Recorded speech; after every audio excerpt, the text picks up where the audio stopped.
Hey guys, got a 2016 plate Ford Fiesta here. Just going to show you how to reset the tyre pressure warning light on this one.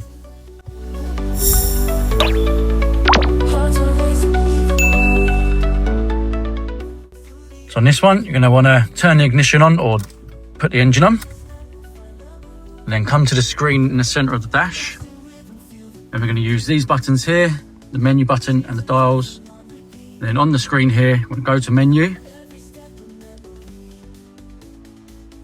And then scroll down until you get to vehicle settings and then press OK. Then go down one more to tyre monitor, then OK. Now first make sure all your tyres are pumped up to the correct pressures, and then once you've done that, then hold OK. And then the bar goes up, and then once it's done, it says tyre pressure reset, done, OK.